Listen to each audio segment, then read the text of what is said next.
Trick or treat. In my head. Today is the day before Halloween, and I've been thinking about what did I not like about Halloween. As somebody who has had mental illness problems before in the past, what was the thing that bothered me the most? And something that really freaked me out were the trick-or-treaters, actually, the children. The whole concept of people coming up to your door, total strangers, not always going to be children, sometimes it's going to be teenagers and adults, weirded me out a little bit. So I wanted to help you if you're somebody who has a problem with this. There could be a whole bunch of reasons why you don't like trick-or-treaters, why you're afraid of them. Maybe you have a phobia of them, something happened with costumes, or you could have a trauma from childhood, you could have social anxiety.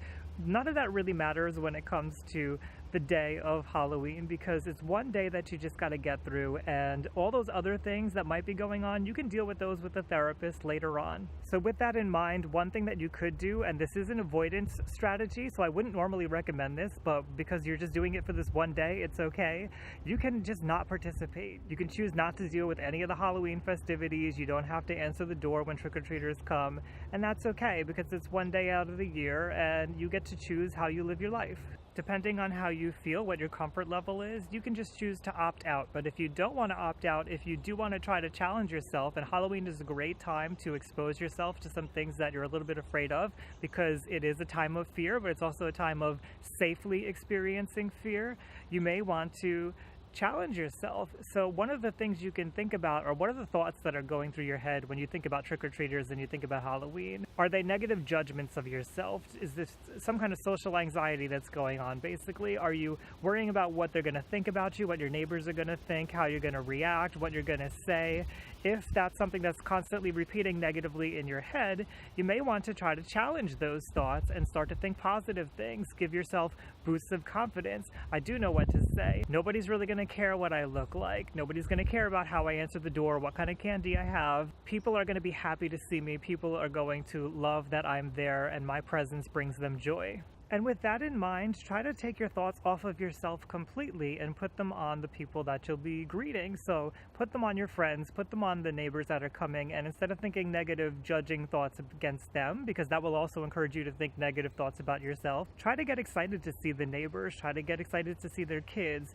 Think about what costumes they might be wearing. Be curious. Ask them about themselves. Ask them why they chose the costume that they did. Ask them what their favorite candy is. Whatever it is that gets the ball rolling, that you don't have to be so focused on yourself, do that and try to make a pleasurable experience out of it instead of focusing so much on how it's going to be a terrible experience. If there are any children in particular in your life that you really like, maybe a cousin, maybe a nephew, maybe you see the neighbor's kids playing all the time outside and you like to watch them because it reminds you of happy times in your childhood, focus on that. Try to focus on what you like about children, what you like about teenagers, so that you keep in that mindset when it comes time to answer the door. As I said, of course, you don't have to participate in answering the door at all, but if you do want to participate in Halloween, then you don't want to feel like you're totally ignoring your neighbors, which you're not. If you just choose to opt out, you're not ignoring them. People understand that not everybody has to answer the door and not everybody's going to be participating in Halloween. But there is something that you can do if you want to participate, but you don't feel comfortable enough to be answering the door,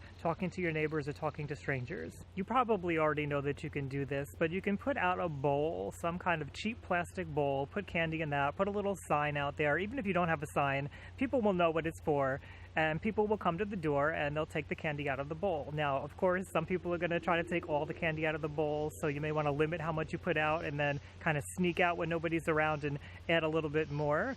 But this is the nature of Halloween. People know what it's about. They know that they can come and grab. And just make sure that you put something out that you're not so concerned if it gets damaged, because teenagers will be teenagers. I did it myself. They'll grab the bowl, they'll take everything with them, or they'll slam it and smash it against the ground. So make sure it's something that you just don't care if it gets damaged. I know it gets uncomfortable when people come up to the door, when the doorbell's ringing, when they're knocking, maybe they're shouting. It feels like they're never going to leave. So there are some things we can do to deal with that as well. If we want to encourage people to leave us alone, one thing that we can do is close close all the curtains and the blinds in the house. Make sure that it doesn't look like anybody's home. Some people are going to know that you're home anyway. If you have like a TV light on or something, or a laptop light, they'll be able to see that and they'll know that you're home, and they may try to pester you, but you still don't have to answer the door. That's totally okay. When I was a child, I used to be one of those people who was knocking at the door, screaming, yelling, and I'd wait there for 5 minutes with my friends trying to get the person to come out. But they're not obligated to come out, and we will get over it. I don't care that any of those people didn't come out and give me candy. I'm totally fine with that. If you really want to minimize the chances of being bothered, try not to be in the rooms in the front of the house by the door. Try to go to a room towards the back, maybe away from the doorbell, so if the doorbell rings, it doesn't freak you out when the sound goes off. And try to distract yourself. You know what's going to soothe you best. If it's going to soothe you to have headphones in and listen to calming music, maybe do that.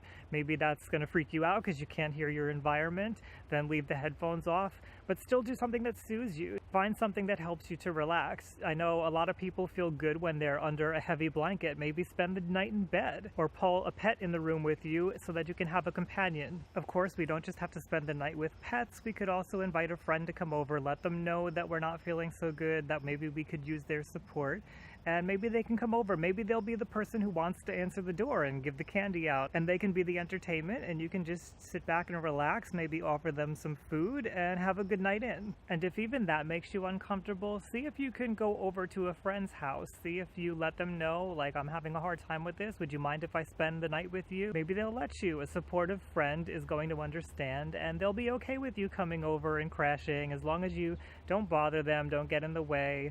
I'm sure they'll be okay with that. And still, another alternative, if you're just not comfortable with any of this, is to maybe just hightail it out of town. Maybe there's a Halloween event going on that you'd be happy to attend. Maybe you can get your friend to come out with you to that.